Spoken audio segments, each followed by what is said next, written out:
తెలంగాణ రాష్ట్ర Velma corporation chairman Juvvadi Narasingarao మరియు Metpally municipal chairman Mailarapu Limbadri ఆదేశాల మేరకు మెట్పల్లి పట్టణ మరియు పరిసర ప్రాంతాల్లో ఎడతెరిపి లేకుండా కురుస్తున్న భారీ వర్షాల కారణంగా జలమయమైన పలు లోతట్టు ప్రాంతాల్లో municipal vice chairman Omkar Naveen మరియు మెట్పల్లి పట్టణ ఆర్య వైశ్య సంఘం అధ్యక్షులు మరియు కాంగ్రెస్ పార్టీ నాయకులు మైలారపు రాంబాబు ఈరోజు పర్యటించారు. వారు వర్షాన్ని సైతం లెక్క చేయకుండా స్థానిక నాయకులు మరియు అధికారులతో కలిసి మోకాళ్ళ లోతు వరద నీటిలోకి దిగి క్షేత్రస్థాయిలో పరిస్థితులను స్వయంగా పరిశీలించారు.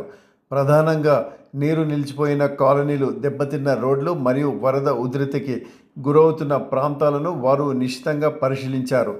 వారు ఈ సందర్భంగా మాట్లాడుతూ లోతట్టు ప్రాంతాల ప్రజలు ఎలాంటి ఆందోళన చెందాల్సిన అవసరం లేదని, కాంగ్రెస్ పార్టీ మరియు మున్సిపల్ యంత్రాంగం ఎల్లవెల్లలా వారికి అండగా ఉంటుందని ధైర్యం చెప్పారు.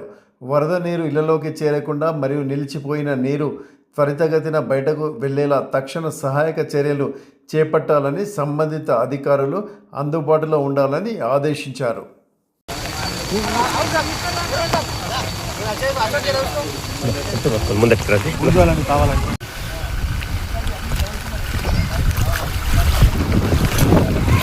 సార్ కమిషనర్ గారు, సార్ సార్ సార్ అటెండ్